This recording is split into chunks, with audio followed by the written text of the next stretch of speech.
তুমি কি কখনো এমন একটা গাছের কথা শুনেছ যে গাছ তোমার সাথে কথা বলতে পারে? আর শুধু তাই না, সেই গাছ এমন জাদুর আম দেয় যা খেলে মানুষের জীবন বদলে যেতে পারে। কিন্তু একটা বড় রহস্য আছে, এই গাছ সবাইকে আম দেয় না। কেন দেয় না? চলো আজকের গল্পে সেই রহস্যটা জেনে নিই।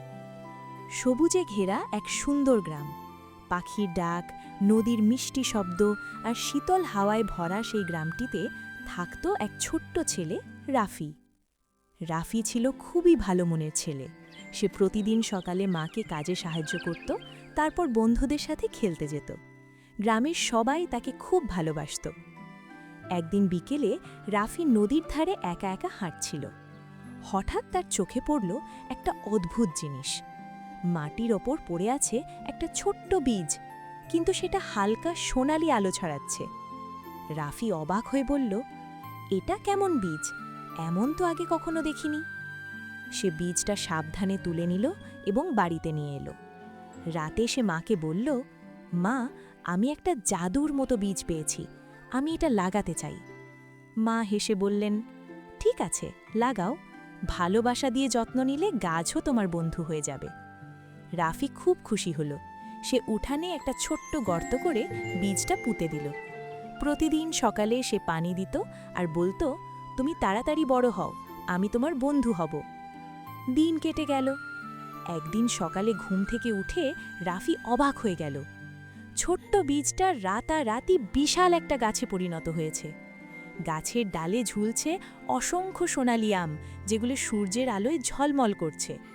রাফি খুশিতে চিৎকার করে উঠল, মা, দেখো, আমাদের উঠানে জাদুর গাছ।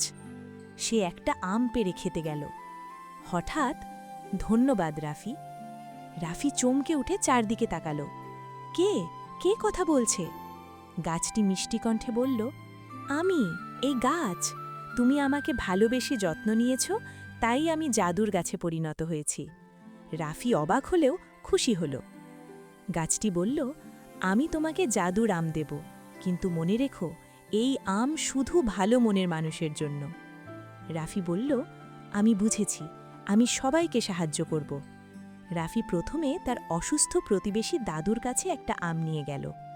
দাদু আমটা খাওয়ার পরই শক্তি ফিরে পেলেন। তিনি হাসতে হাসতে বললেন, রাফি, তুমি আমার জীবন বাঁচালে। এরপর রাফি গরিব শিশুদের সাথে আম ভাগ করে নিতে লাগল। ধীরে ধীরে পুরো গ্রামে সুখ ছড়িয়ে পড়ল। সবাই বলল, রাফি সত্যিই খুব ভালো ছেলে। সবাই একে অপরকে সাহায্য করতে লাগল।